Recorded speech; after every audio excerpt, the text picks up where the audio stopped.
పొగ త్రాగుట, మద్యం సేవించుట ఆరోగ్యానికి హానికరం. So welcome to class unit 2 BW. So బీడబ్ల్యూలో యూనిట్ 2 అనేది చాలా లెంతీ ఉంటుంది మామ. Unit 2 AC circuits. ఏసీ అంటే ఆల్టర్నేటింగ్ కరెంట్ సర్క్యూట్స్. సో ఇది చాలా లెంతీ ఉంటుంది. ఇక్కడ ప్రాబ్లమ్స్ ఎక్కువ ఉంటాయి, కాన్సెప్ట్స్ ఎక్కువ ఉంటాయి, థియరీ ఎక్కువ ఉంటుంది, లాంగ్ ఆన్సర్స్ కూడా ఎక్కువ ఉంటాయి. సో మనం ఏం చేయాలి, తక్కువ నేర్చుకోవాలి కానీ ఇంపార్టెంట్ నేర్చుకోవాలి, అన్ని డెఫినేషన్స్ కూడా నేర్చుకోవాలి. ఎందుకంటే యూనిట్ 2 నుంచి మనకి కంపల్సరీ షార్ట్ ఆన్సర్ తగలాలి, షార్ట్ ఆన్సర్ రావాలి. సో ఏం చేయాలి, ఈ ఫస్ట్ టాపిక్స్ ఉన్నాయి చూడు, ఈ పీక్, ఆర్ఎంఎస్ వాల్యూ, ఇంకా ఏంటిది power, real power, reactive power, apparent power, so power factor, ఇవన్నీ డెఫినేషన్స్ కింద వస్తాయి. ఇవన్నీ డెఫినేషన్స్ కింద వస్తాయి. నెక్స్ట్ లాంగ్ ఆన్సర్ ఏంది బ్రో అంటే ఆర్ఎల్సి సర్క్యూట్ ఒకటి ఉంటుంది. సో ఆర్ఎల్సిది సర్క్యూట్ డయాగ్రామ్ అది నేర్చుకోవాలి, ఫార్ములాస్ నేర్చుకోవాలి, అది లాంగ్ ఆన్సర్. నెక్స్ట్ ఇంకో లాంగ్ ఆన్సర్ ఏంటంటే 3 phase బ్యాలెన్స్డ్ సర్క్యూట్ మామ. ఇది గ్యారంటీ లాంగ్ ఆన్సర్. ఇది ప్రీవియస్లో ఒక 5 times రిపీట్ అయిన లాంగ్ ఆన్సర్. ఇది ఒక్కటి నేర్చుకున్నావు అనుకో, ఇది ఒక్కటి నేర్చుకొని ఈ డెఫినేషన్స్ నేర్చుకొని జస్ట్ డయాగ్రామ్స్ నేర్చుకుంటే నువ్వు యూనిట్ 2 నుంచి గ్యారంటీగా 5 నుంచి 7 మార్క్స్ స్కోర్ చేస్తావు. సో మన టార్గెట్ ఏంది చెప్తా. ఫస్ట్ ఎగ్జామ్ పాస్ కావాలంటే first unit, second unit, third unit, fourth unit, fifth unit మామ. సో ఫిఫ్త్ యూనిట్లో నుంచి గ్యారంటీగా 10 మార్క్స్ వస్తారా నీకు. సో నేను గ్యారంటీగా ఎక్స్ప్లెయిన్ చేస్తాను. అది అన్ని ఆన్సర్స్ ఈజీగా, డెడ్ ఈజీగా ఎక్స్ప్లెయిన్ చేస్తాను. పీడిఎఫ్ కూడా తయారు చేసిన, ఇది నేనే తయారు చేసిన పీడిఎఫ్, షార్ట్ కట్ నోట్స్ అనమాట. సో ఫిఫ్త్ యూనిట్ ఒక్కటి చూస్తే 10 మార్క్స్ వస్తాయి గ్యారంటీ నీకు. షార్ట్ ఆన్సర్స్ 2 మార్క్స్ వస్తాయి. నేనేం చెప్తున్నా, ఫోర్త్ యూనిట్ నుంచి ఒక 5 మార్క్స్ తీసుకొస్తాను guarantee long answer. Third unit కూడా థియరీ కంపల్సరీ వస్తుంది. ఈ 2 ప్రాబ్లమ్స్ వస్తాయి. యూనిట్ 1, 2 ప్రాబ్లమ్స్ వస్తాయి, క్వశ్చన్స్ మ్యాక్సిమం. సో ఇక్కడ నుంచి థియరీ 5 మార్క్స్ వస్తుంది నీకు, థర్డ్ యూనిట్ నుంచి థియరీ 5 మార్క్స్ వస్తుంది. సో ఇప్పుడు మనం ఏం చేయాలి, యూనిట్ 2 డెఫినేషన్స్ కోసం నేర్చుకోవాలి. అంటే 1 mark definition, R22 regulation, R18 ఇద్దరికి యూజ్ అవుతుంది కదా. సో R18లో 1 మార్క్ డెఫినేషన్, ఇక్కడ 2-3 మార్క్స్ డెఫినేషన్స్ వస్తాయి. సో ఫస్ట్ క్వశ్చన్ మామ. సో ఏమన్నాడు, డిఫైన్ ద ఫాలోయింగ్. ఒకటి వేవ్ ఫామ్, దాన్ని డిఫైన్ చేయాలి. Next cycle, time period, frequency. So 4ని డిఫైన్ చేయాలి. ఇవి ఎందుకు యూజ్ అవుతుంది బ్రో అంటే ఇవన్నీ కలిపిననుకో ఒక లాంగ్ ఆన్సర్ అవుతుంది.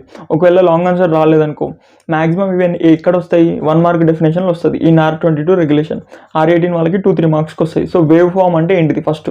సో మనం ఎక్కడ ఉన్నాం, యూనిట్ 2లో ఉన్నాం. ఏసీ అంటే alternating current. So wave form in alternating current circuits. So alternating current సర్క్యూట్స్లో వేవ్ ఫామ్ అంటే ఏంటిదంటే it is a graphical representation of how quantity such as voltage, current change with time. So wave form ఏం చెప్తుంది, simple definition ఏంటంటే it is a graphical representation of how voltage, current changes with time. అంటే voltage, current అనేది టైంతోనే ఇట్లా change అవుతుంది. ఇది time మామ, ఈ లైన్ టైం. ఈ వై యాక్సిస్ అనేది ఏమో వోల్టేజ్ ఆర్ కరెంట్, మన ఇష్టం ఏదైనా తీసుకోవచ్చు వై యాక్సిస్లో. సో వై అనేది ఎట్లా చేంజ్ అవుతుంది, టైం చేంజ్ అయ్యే కొద్దీ ఇట్లా ఆల్టర్నేటింగ్గా చేంజ్ అవుతుంది. సో ఇది ఒక wave form, it is a quantity, it is a graphical representation of how voltage and current changes with time. So voltage, current ఎట్లా చేంజ్ అవుతుందో చెప్పేది వేవ్ ఫామ్. నెక్స్ట్ ఇట్లా కూడా చేంజ్ కావచ్చు, ఇది ఒక వేవ్ ఫామ్. సో ఇది ఏమవుతుంది, టైం చేంజ్ అయ్యే కొద్దీ దాని యొక్క వాల్యూ అనేది చేంజ్ అవుతుంది, వోల్టేజ్ కరెంట్ వాల్యూ చేంజ్ అవుతుంది. సో దీన్నే వేవ్ ఫామ్ అంటాం, అంటే ఆల్టర్ అవుతుంది అనమాట. అందుకని ఆల్టర్నేటింగ్ కరెంట్స్ అంటాం. సో సైకిల్ అంటే ఏంటిది, ఒక పాజిటివ్ సైకిల్, ఒక నెగిటివ్ సైకిల్, రెండింటిని కలిపినాం అనుకో, అంటే పాజిటివ్ హాఫ్, ఏమంటారు సెకండ్ హాఫ్ అంటే నెగిటివ్ హాఫ్. ఈ పాజిటివ్ నెగిటివ్ హాఫ్ని కలిపితే మనకి ఏమవుతుంది, ఒక సైకిల్ అవుతుంది. 1 complete set of positive and negative values of alternating quantity. So ఇది ఒక ఆల్టర్నేటింగ్ క్వాంటిటీ, అంటే ఒకసారి ఇట్లా పోతుంది, ఇది ఒక ఆల్టర్నేటింగ్ క్వాంటిటీ. సో దీంట్లో పాజిటివ్ హాఫ్, నెగిటివ్ హాఫ్ రెండు కలిపితే అది ఒక సైకిల్ అవుతుంది. ఇందులో పాజిటివ్ హాఫ్, నెగిటివ్ హాఫ్, అంటే పాజిటివ్ అంటే ఇట్లా పైన వస్తుంది, ఇక్కడ నెగిటివ్లో పోతుంది. సో 2 హాఫ్స్ కలిపితే ఒక సైకిల్, ఈ 2 కలిపితే ఒక సైకిల్ అనమాట. So it is a cycle is a 1 complete set of అంటే ఇది 2 positive and negative values of alternating quantity. ఇది ఆల్టర్నేటింగ్ క్వాంటిటీ ఎందుకంటే ఏసీ సర్క్యూట్స్ ఇది. So alternating quantity of either voltage or current ఏదైనా కావచ్చు. ఈజ్ టర్మ్డ్ యాజ్ సైకిల్, దీన్నే cycle అంటాం. So దీనికి ఈ గ్రాఫ్ వేయాలి, దీనికి ఈ గ్రాఫ్ వేయాలి. ఇది 1 మార్క్ డెఫినేషన్. ఓకే, నెక్స్ట్ ఇది జస్ట్ ఈజీ ఉంటుంది మామ, డెఫినేషన్ నేర్చుకుంటే సరిపోతుంది. నెక్స్ట్ టైం పీరియడ్ మామ. టైం పీరియడ్ అంటే a time required for an alternating quantity, అంటే దీనికి ఒక ఎంత టైం కావాలి. So a time required for an alternating quantity to complete 1 full cycle is known as time period. So ఒక full cycle complete చేయడానికి, full cycle అంటే ఇప్పుడు మనకు తెలుసు ఒక positive half, negative half. So positive value, negative value వెళ్తే ఒక full cycle అనమాట. సో ఒక ఫుల్ సైకిల్ కంప్లీట్ చేయడానికి దానికి ఎంత టైం కావాలంటే ఈ టైం, ఇక్కడ నుంచి ఇక్కడ వరకు టైం మామ, ఇక్కడ నుంచి ఇక్కడ వరకు టైం. సో ఒక ఫుల్ సైకిల్ కంప్లీట్ చేయడానికి ఎంతైతే టైం కావాలో ఆ టైంని టైం పీరియడ్ అంటాం. A time required for an alternating quantity to complete 1 full cycle is known as time period. It is denoted by T. So T is equals to formula T is equals to 1/f అనమాట. So F అంటే frequency. So frequency అట్లా depend అవుతుంది, reciprocal, time frequency reciprocal. Okay, మనకి full cycle complete చేయాలంటే దాన్ని time period అంటాం. Okay, next frequency అంటే ఏంటిది? It is defined as ratio of number of cycles made by the wave form per second. అంటే cycle అంటే ఏంటిది? ఇదంతా ఒక సైకిల్, ఇక్కడ నుంచి ఇక్కడ వరకు ఒక సైకిల్, అంతే కదా. చూడు, ఇక్కడ నేర్చుకున్నాం ఇక్కడ. సో ఇక్కడ నుంచి ఇక్కడ వరకు ఒక సైకిల్ అంటే ఇట్లా గ్రాఫ్లో చూపించాను. సో నెంబర్ ఆఫ్ సైకిల్స్ అంటే ఇట్లాంటి సైకిల్స్ ఎన్ని చేస్తున్నాం, ఎంతకి? ఒక టైంకి అంటే పర్ సెకండ్కి. ఒక సెకండ్కి ఇట్లాంటి సైకిల్స్ ఎన్ని పోతున్నాయి? ఇట్లాంటి సైకిల్స్ అనేవి ఒక 100 పోవచ్చు, ఒక 10 పోవచ్చు, ఒక 20 పోవచ్చు. సో దాన్ని బట్టి మనం ఫ్రీక్వెన్సీ చెప్తాం అనమాట. ఇప్పుడు ఫ్రీక్వెన్సీ 20 అంటే ఇట్లాంటివి 20 సైకిల్స్ పోతున్నాయి అనమాట. ఇది ఒక సైకిల్ కదా, అట్లాంటివి ఇంకో 20 టైమ్స్ పోతున్నాయి. ఎప్పటికీ? ఒక సెకండ్కి అట్లా 20 సైకిల్స్ పోతున్నాయి అని అర్థం. అప్పుడు ఫ్రీక్వెన్సీ 20. ఒకవేళ 10 సైకిల్స్ పోతున్నాయి అంటే ఇట్లాంటివి ఒక 10 టైమ్స్ పోతున్నాయి, అంటే ఒక సెకండ్కి 10 టైమ్స్ అవుతున్నాయి అంటే ఫ్రీక్వెన్సీ అనేది 10 అట్లా. సో దీన్ని ఏమంటాం? డిఫైన్ యాజ్ రేషియో అంటే ఇట్లా బై లేసే ratio. So number of cycles per second, అదే డెఫినేషనే ఇక్కడ ఏమంటారు ఫార్ములా అయింది, ఇది formula. So frequency equals to number of cycles, అంటే ఎన్ని సైకిల్స్ పోతున్నాయి పర్ సెకండ్, ఒక సెకండ్కి ఎన్ని సైకిల్స్ పోతున్నాయి, దాన్ని ఫ్రీక్వెన్సీ అంటాం. సో దిస్ ఫ్రీక్వెన్సీ ఫార్ములా అయింది 1 బై టైం పీరియడ్, ఎందుకంటే మనకి time period equals to 1 by frequency అయింది కదా. సో ఈ ఫ్రీక్వెన్సీ అవతల తీసుకురా, టైం పీరియడ్ ఇక్కడ తీసుకురా, అప్పుడు frequency equals to 1 by time period అట్లా అనమాట. సో ఇది ఒక్కటి గుర్తుపెట్టుకున్నా మనకి వస్తుంది. ఇప్పుడు మనకి టైం పీరియడ్ అంటే ఏంటిదో తెలిసింది, ఒక ఫుల్ సైకిల్కి టైం ఎంతనో అది టైం పీరియడ్. ఫ్రీక్వెన్సీ అంటే number of cycles per second. Next cycle అంటే ఏంటిది? పాజిటివ్ నెగిటివ్ ఆఫ్, ఇది ఇంపార్టెంట్. సో ఇది సైకిల్. వేవ్ ఫార్మ్ అంటే ఏంటిది? ఆల్టర్నేటింగ్ క్వాంటిటీ అట్లా. నెక్స్ట్ డెఫినేషన్ ఏంటంటే యాంప్లిట్యూడ్ అంటే ఏంటిది? ఆర్ఎంఎస్ వాల్యూ అంటే ఏంటిది? పీక్ ఫ్యాక్టర్ అంటే ఏంటిది? ఫార్మ్ ఫ్యాక్టర్ అంటే ఏంటిది? ఇన్స్టంటేనియస్ వాల్యూ అంటే ఏంటిది? యావరేజ్ వాల్యూ అంటే ఏంటిది? సో నువ్వు ఏం టెన్షన్ పడకు మామ. ఇప్పుడు నాకు వస్తలేదు బ్రో అంటే జస్ట్ నేను చెప్పింది వింటావు కదా, విన్న తర్వాత ఒకసారి నోట్స్ రాసుకో, రఫ్ నోట్స్ కానీ ఏదైనా రాసుకో, లేకపోతే నేను పీడిఎఫ్ పెడతా, పీడిఎఫ్ చూసి జస్ట్ చూసుకో, ఎగ్జామ్కి ముందు చూసుకుంటే నీకు గుర్తుంటాయి, ఆటోమేటిక్గా గుర్తుంటాయి. సో నేను చెప్పేది ఇను అంటే ఇప్పుడు డెఫినేషన్ లాగా గుర్తుపెట్టుకున్నావు అనుకో అంత రాదు, అదే ఇమాజిన్ చేసుకో, బాహుబలి స్టోరీ లాగా గుర్తుపెట్టుకో, అప్పుడు మంచిగా గుర్తుంటుంది. సో ఫస్ట్ యాంప్లిట్యూడ్ అంటే ఏం లేదు మామ, డయాగ్రామ్ చూడు, డయాగ్రామ్లోనే ఉంటుంది, డయాగ్రామ్స్తో కూడా ఈజీగా గుర్తుపెట్టుకోవచ్చు. సో యాంప్లిట్యూడ్ అంటే ఇదనమాట, అంటే ఒక పీక్ లాగా ఇక్కడ నుంచి ఇక్కడికి హైట్నే యాంప్లిట్యూడ్ అంటున్నాం. So peak value reached by alternating quantity, అంటే ఇది ఆల్టర్నేటింగ్ క్వాంటిటీ, ఈ ఆల్టర్నేటింగ్ క్వాంటిటీ పీక్ వాల్యూకి రీచ్ అయింది, అంటే ఒక హైయెస్ట్ హైట్కి రీచ్ అయింది, దాన్ని మనం యాంప్లిట్యూడ్ అంటున్నాం. During a positive and negative half. So positive అనే కావచ్చు, నెగిటివ్ అనే కావచ్చు, ఏదైనా కావచ్చు. సో ఒక పీక్ వాల్యూ రీచ్ అయింది, ఏది? ఆల్టర్నేటివ్ క్వాంటిటీ, దాన్నే మనం ఏమంటున్నాం? యాంప్లిట్యూడ్ అంటున్నాం. ఆఫ్ ఏ సైన్ వేవ్, ఇది సైన్ వేవ్ అనమాట. సో ఈజ్ కాల్డ్, ఈ సైన్ వేవ్ అనుకోవచ్చు, నీ ఇష్టం ఏదైనా వేవ్ అనుకోవచ్చు. ఆఫ్ ఏ వేవ్ అను, సైన్ వద్దనుకుంటే వేవ్ అను, of a wave is called amplitude, దీన్ని యాంప్లిట్యూడ్ అంటున్నాం. ఒక peak quantity reached in a positive or negative half during a wave cycle. So ఇది యాంప్లిట్యూడ్. ఓకేనా? ఈ డయాగ్రామ్ వేస్తే నీకు ఫుల్ మార్క్స్ పడతాయి. ఇది టైం, ఇది ఎప్పుడైనా సరే టైము, ఇక్కడ వోల్టేజ్ కానీ కరెంట్ కానీ ఉంటుంది వై యాక్సిస్లో. నెక్స్ట్ ఆర్ఎంఎస్ వాల్యూ అంటే ఫార్ములాలోనే ఉంది, √1/t into integration of 0 to t f², అంటే ఇక్కడ స్క్వేర్ అని ఏదో ఉంటుంది చూడు, యావరేజ్ వాల్యూ సంథింగ్ ఉంటుంది డెఫినేషన్లో. So it is defined as a square root of average. So ఇది అంతా యావరేజ్ కదా, ఎందుకంటే బై టీ చేస్తున్నాం, టోటల్ టైం పీరియడ్ క్యాలిక్యులేట్ చేస్తున్నాం, అందుకని square root of average of squares, ఎందుకంటే ఇక్కడ స్క్వేర్ ఉంది కదా. So of squares of instantaneous values. So ఇక్కడ ఇన్స్టంటేనియస్ వాల్యూస్ వస్తాయి. ఎట్లా వస్తాయి బ్రో అంటే, ఇప్పుడు 0 నుంచి టైం టీకి తీసుకున్నాం, అంటే 0 టైం, ఇక్కడ 0 నుంచి టైం అనేది టీకి తీసుకున్నాం, అంటే ఇక్కడ నుంచి ఇక్కడికి అనుకో, ఇక్కడ నుంచి ఇక్కడికి టీ అనుకో. సో ఇక్కడ నుంచి ఇక్కడికి ఏమవుతుంది? వాల్యూస్ అనేది చేంజ్ అవుతున్నాయి. సో ఈ వాల్యూస్ని ఏం చేస్తున్నాం? స్క్వేర్ చేస్తున్నాం. ఇక్కడ f², అంటే f²t అన్నాం అనుకో. So f²t. సో ఇప్పుడు మనం ఏం చేస్తున్నాం? ఈ వాల్యూస్ అన్ని చేంజ్ అవుతున్నాయి, 0 to t వాల్యూస్ చేంజ్ అవుతున్నాయి, వాటిని ఏం చేస్తున్నాం? స్క్వేర్ చేసి దానికి యావరేజ్ చేస్తున్నాం, అందుకని డివైడెడ్ బై t.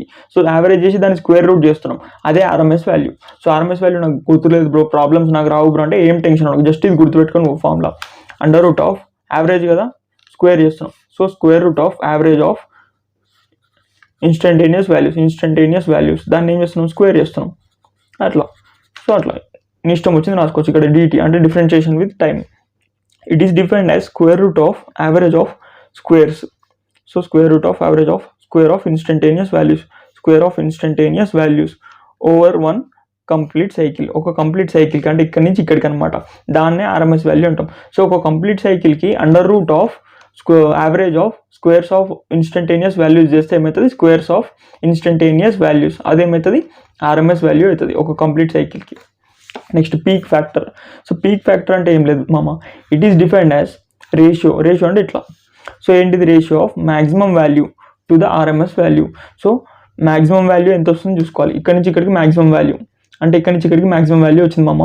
సో ఆ వాల్యూ ఇక్కడ వేసేయాలి, అంటే ఇక్కడ 10 ఎంత వచ్చింది మ్యాక్సిమం వాల్యూ, డివైడెడ్ బై ఈ ఆర్ఎంఎస్ వాల్యూ వచ్చింది, అంటే average value under root of square of instantaneous values, అది RMS value. So RMS value చేసినాం. So maximum value divided by RMS value చేస్తే ఏమవుతుంది, పీక్ ఫ్యాక్టర్ వస్తుంది. నెక్స్ట్ ఫామ్ ఫ్యాక్టర్ అంటే ఏం లేదు, ఇప్పుడు ఆర్ఎంఎస్ వాల్యూ ఇక్కడ కింద వచ్చింది కానీ ఇక్కడ పైన వస్తుంది, అంతే తేడా. సో ఇక్కడ ఆర్ఎంఎస్ వాల్యూ పైన వస్తుంది, కింద ఏమొస్తుంది, మ్యాక్సిమం వాల్యూ బదులు యావరేజ్ వాల్యూ వస్తుంది. So it is a ratio of RMS value to average value, అంతే. ఈ ఫామ్లో గుర్తుపెట్టుకుంటే డెఫినేషన్ వస్తుంది. సో పీక్ ఫ్యాక్టర్ అంటే మళ్ళీ ఒకసారి చూడకుండా రాస్తా, ఇప్పుడు నువ్వు చూసుకుంటూ రాసినావు కదా, ఇప్పుడు చూడకుండా, ఇది ఫస్ట్ టైం కాబట్టి నీకు అట్లా ఉంటుంది. So maximum value by RMS అంతే కదా, ఇది పీక్ ఫ్యాక్టర్, మ్యాక్సిమం బై, అందుకని పీక్ అని ఉంది. పీక్ అంటే ఏంటిది, మ్యాక్సిమం వేసుకోవాలి పైన. So maximum by RMS. Next form factor అంటే ఫస్ట్ ఆర్ఎంఎస్ వేసుకోవాలి, ఆర్ఎంఎస్ వేసుకొని కింద ఏం వేసుకోవాలి, యావరేజ్ వాల్యూ వేసుకోవాలి, యావరేజ్ వాల్యూ, అంతే. చూడు ఇది ఫార్ములా గుర్తుంటుంది ఆటోమేటిక్గా, ఇది కూడా గుర్తుంటుంది. నెక్స్ట్ ఇది కూడా గుర్తుంటుంది, ఎందుకంటే ఆంప్లిట్యూడ్ అంటే హైయెస్ట్ హైట్ పీక్ అనమాట. ఓకే, నెక్స్ట్ ఇన్స్టంటేనియస్ వాల్యూ మామ. సో ఇన్స్టంటేనియస్ వాల్యూ ఇది నేర్చుకోవాల్సిన అవసరం లేదు, డెఫినేషన్ మ్యాక్సిమం రాదు, అంటే 1 మార్క్ 2 మార్క్ డెఫినేషన్స్లో కూడా రాదు, అవసరం లేదు, టైం వేస్ట్ ఎందుకని వదిలేస్తున్నాం, వన్ డే బ్యాటర్స్ కోసం కదా ఇది. సో యావరేజ్ వాల్యూ అంటే ఏంది, 1/t. సో యావరేజ్ వాల్యూ అంటే 1/t వేసి టోటల్ టైమ్స్. సో ఇక్కడ నుంచి ఇక్కడికి ఎన్నిసార్లు చేంజ్ అవుతుంది, ఎఫ్ ఆఫ్ టీ డిటీ, దీన్ని యావరేజ్ వాల్యూ అంటాం. సో చూడు యావరేజ్ వాల్యూ సేమ్ ఫామ్లో ఉంది కదా. సో 1/t వేయాలి, ఎందుకంటే మనం యావరేజ్ వాల్యూ చేస్తే టోటల్ నెంబర్ ఆఫ్ టర్మ్స్ అన్నిటిని యాడ్ చేసి డివైడ్ బై ఎన్ని టర్మ్స్ ఉన్నాయి, ఎన్ టర్మ్స్ అని వేస్తాం. సో ఎన్ టర్మ్స్ అంటే 1/t టైమ్. ఇది ఆల్టర్నేటింగ్ క్వాంటిటీకి 0 to t F value change అవుతుంది. సో అన్ని వాల్యూస్ని యాడ్ చేస్తున్నాం కాబట్టి ఇంటిగ్రేషన్ ఆఫ్ 0 to t, అంతే అట్లా. సో యావరేజ్ అనమాట దీని formula value. So average value of an alternating quantity, it is an value of direct current which gives same amount of charge to the network in same times. So ఇదంతా సోది మామ, ఇదంతా అవసరం లేదు. నువ్వు ఏం చేయాలంటే ఈ ఫామ్లో ఒకటి రాయి, యావరేజ్ వాల్యూకి ఇది రాసి నీ ఇష్టం వచ్చిన డెఫినేషన్ ఎక్స్ప్లెయిన్ చేసుకోవాలి, మార్క్స్ వేస్తాడు గ్యారంటీగా. సో నెక్స్ట్ ఇంపార్టెంట్ క్వశ్చన్ మామ, derive the average value of sinusoidal wave. So sinusoidal wave అంటే యూనిట్ స్టార్టింగ్లోనే ఉంది చూడు, representation of sinusoidal wave. So just దీన్ని ఎట్లా రిప్రజెంట్ చేయాలి, దీని డయాగ్రామ్ ఎట్లుంటుంది, దీని ఫామ్లో చెప్తాం మామ, ఇంకేం చెప్పాను అంతే, జస్ట్ ఎక్స్ప్లెనేషన్ ఇస్తాను. చూడు దీని డయాగ్రామ్ ఎట్లుంటుందంటే ఇట్లా జస్ట్ ఒక గ్రాఫ్ మామ, అన్నిటికీ ఆల్టర్నేటింగ్ కరెంట్ ఇట్లా వేసుకుంటాం, ఇక్కడ వేసుకొని ఇక్కడ 0 టైం పీరియడ్ అనేది 0 నుంచి స్టార్ట్ అవుతుంది, ఇక్కడ పైకి పోతున్నాం.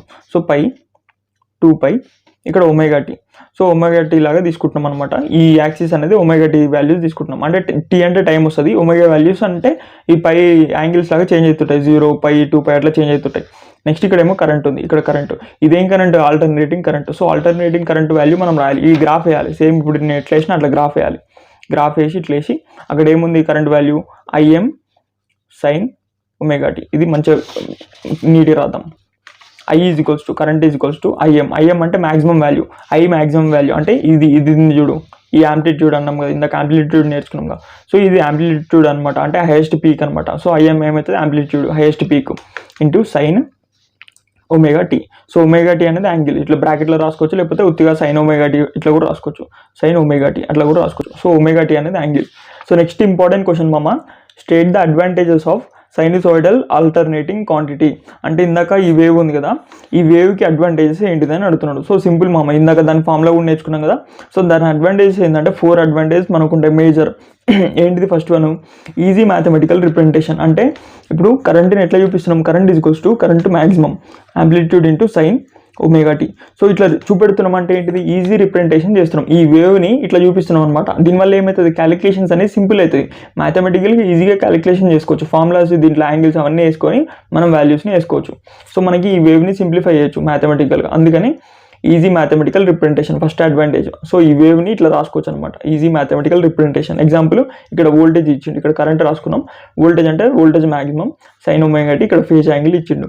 సో అట్లా అనమాట, ఇట్లా రిప్రజెంట్ చేసుకోవచ్చు, అదొక అడ్వాంటేజ్. నెక్స్ట్ అడ్వాంటేజ్ ఏంది, ఇట్లా రాసుకుంటాం ఫస్ట్ది. నెక్స్ట్ ఏంటిది, వేవ్ ఫామ్. సో మనకి ఇందాక ఫస్ట్ స్టార్టింగ్లో వేవ్ ఫామ్ చూసినాం, ఒకటేమో ఇట్లుంది, ఒకటేమో ఈ షేప్లో ఉంది, ట్రయాంగిల్ షేప్లో వేవ్ ఫామ్. ఒకటి ఇట్లా ఈ పాజిటివ్లోనే ఒకటి ఫస్ట్ పాజిటివ్ హాఫ్, ఇది నెగిటివ్ హాఫ్, ఇది ఎట్లుంది స్క్వేర్లో ఉంది, ఒకటి ట్రయాంగిల్ ఉంది, ఒకటేమో ఇట్లా ఈ వేవ్ ఫామ్ లాగా ఉంది. హాఫ్ సర్కిల్, హెమిస్పియర్ లాగా. సో వేవ్ ఫామ్ అనేది డిఫరెంట్ టైప్స్లో ఉంది. సో అన్నిటికీ మనకి ఏమనుకుంటున్నాం, సమ్ ఆఫ్ సైన్ వేవ్స్ అంటున్నాం, అంటే కాంబినేషన్ ఆఫ్ సైన్ కొసైన్ అట్లా ఆ టర్మ్స్లో రాసుకుంటున్నాం. అట్లా కూడా కాకుండా జస్ట్ సింపుల్గా మనకి different types of wave forms ఉంటాయి ఆల్టర్నేటింగ్ కరెంట్లో. సో ఇది ఒక అడ్వాంటేజ్ అని చెప్పు, అంతే అయిపోతుంది. No distortion in output. So output అనేది ఏం ఖరాబ్ అవుతుంది అనమాట. నో డిస్టార్షన్ అంటే అవుట్పుట్ అనేది మంచిగానే వస్తుంది. ఎట్లా వస్తుంది బ్రో అంటే, ఇప్పుడు మనం ఇక్కడ ఆర్ఎల్సి సర్క్యూట్స్ ఉంటాయి కదా సెకండ్ యూనిట్లో, ఆర్ఎల్సి. సో మనం ఆర్ఎల్సి అన్ని సర్క్యూట్స్లో ఇవి అప్లై చేస్తున్నాం. ఈ సైన్ వేవ్కి మనం ఆర్ఎల్సి అన్ని ఫార్ములాస్ అప్లై చేస్తున్నాం. అప్లై చేసినప్పుడు అవుట్పుట్ అనేది ఎట్లా వస్తుందంట, మళ్ళీ సైన్లోనే వస్తుంది. అవుట్పుట్ అనేది సైన్ యాంగిల్లోనే వస్తుంది. సో మనకేంది అవుట్పుట్ అనేది డిస్టర్బ్ కావట్లేదు, మనం ఇన్పుట్లో సైన్ తీసుకుంటున్నాం. సో ఆర్ఎల్సి సర్క్యూట్స్ అన్ని అప్లై చేసిన తర్వాత కూడా వేవ్ ఫామ్ అనేది సైన్లోనే ఉంటుంది, షేప్ అనేది చేంజ్ కావట్లేదు. ఇప్పుడు ఈ షేప్లో ఉందనుకో, అవుట్పుట్ అనేది కూడా ఇదే షేప్లో వస్తుంది మళ్ళీ ఆర్ఎల్సి అప్లై చేసిన తర్వాత. So no distortion.